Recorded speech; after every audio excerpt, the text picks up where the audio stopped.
Akkaataan shaggarii ka'ee amma walisoo ga'ee boriitu wajjin oolla.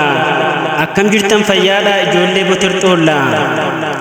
Dhufaan jira na eegaa garaan koo ciisuu didee akkami fayyaadha gaa ijoolleen na dhiigibee. Dallaan itti naanna'ee bareeda mooraan kan kee akkam jirtu fayyaadha ijoolleen cooraa baggee. Isin malee na didee abjuun kiyya waan biraa. Isinoo fayyaa qabdu isin ijoolleen sanxammaa ijoolleen guumaa gaattiraa.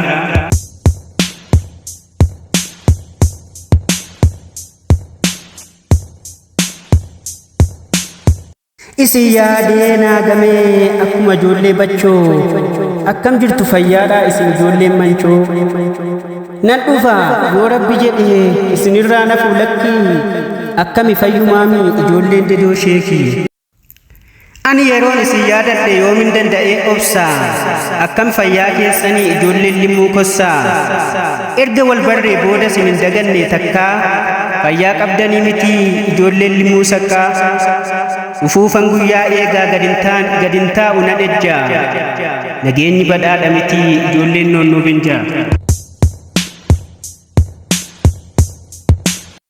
Urgaa firoomaa suusuuf isin hundarran marsaa akkami fayyaa qabdu isin ijoolleen qarsaa. Umurii turaa jiraadhaa nyaata bareedaa nyaadhaa akkam jirtu fayyaadha jireenyi oo badhaadhaa ijoollee omoo naaddaa. Manumatti na eegi manaa hin adeeminii dhimma kan kee beellam akkami fayyaa keetii ijoolleen omoo beejam. Manumatti na eegaa nan dhufaa isin immoo fayyaa nagaa qabdanii ijoolleen guumaas gimmoo.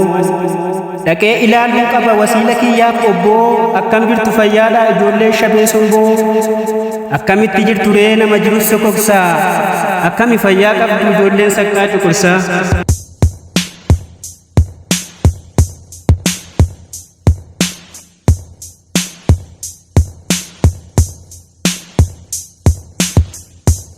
Isin yaadee naagamee akkuma ijoollee bachoo akkam jirtu fayyaadha isin ijoolleen manchoo. Nan dhufa yoo rabbi jedhe isinirraa nafu lakkii akkami fayyumaami ijoolleen dedoo sheekii.